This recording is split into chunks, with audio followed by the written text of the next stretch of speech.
The future is now.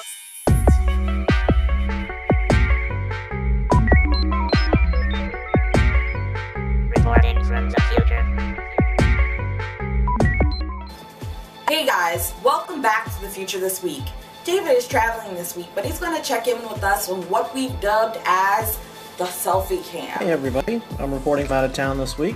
I'm in Raleigh, Durham, working on an important project for my job, and wanted to make sure that we got the show out this week for you. Got some really interesting things to talk about. So let's get to our first story. For our first story, we'd like you to remember our little friend E. coli. E. coli is commonly found in the lower intestines of warm-blooded organisms, and while most strains are harmless, other strains can cause serious food poisoning in their hosts. Well, this week, researchers at MIT have reimagined the role of E. coli by using the bacterium to create living materials. Living materials blur the line between living and non-living materials.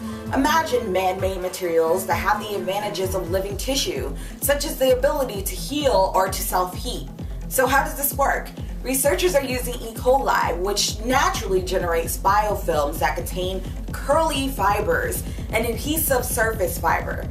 When multiple curly fibers are combined with different peptides, they possess the ability to grab different non-organic materials.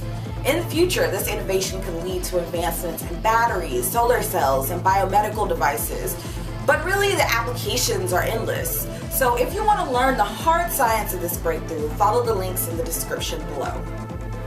Are we alone in the universe? Based on lots of research from NASA, including a new report this week, probably not. NASA estimates that there are 8.8 billion Earth-sized habitable planets just in the Milky Way alone, and there are hundreds of billions of different galaxies out there. This week, Thomas Barkley found one planet that seems to be Earth's long-lost twin. The planet is 1.1 times the size of Earth and may contain liquid water. The unnamed planet was found in the habitable zone of an unidentified star.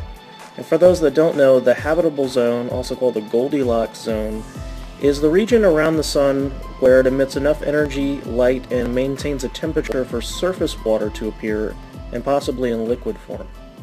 This new star system actually consists of 5 planets that are orbiting around an M1 dwarf star, but these are much smaller and dimmer than Earth's sun, and they aren't bright enough to be seen with the naked eye, so it's very difficult to spot them.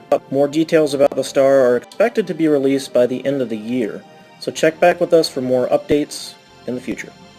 Neural networking may be making its way to your smartphone. Our smartphones are extremely powerful, and the next generation even more so. The advantages of the neural network is that it breaks complex problems down into stages, similar to how the brain works. According to the author, Graham Templeton of Geek.com, as we grow and acquire knowledge, the physical and electrical connections in our brains can morph, making certain paths quicker and more efficient, or more accurate and detailed, or both. Similarly, artificial neural networks are defined by their ability to integrate new pieces of information and refine its own decision-making process. Using a neural network, researchers at Purdue University are working to enable smartphones to understand and immediately identify objects in a camera's field of view.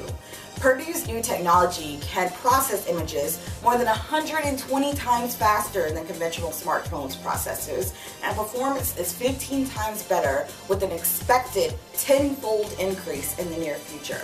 So, smarter smartphones are on the way. So maybe now David will stop fighting with Siri. I don't have any problem with Siri as such, but she's not really smart enough to figure out what I mean half the time, and sometimes it's just easier to do it by myself.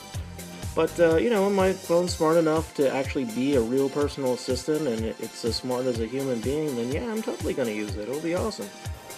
Thanks for watching. We'll see you in the future. Welcome back to the future this week. We've been gone for a while. We missed you.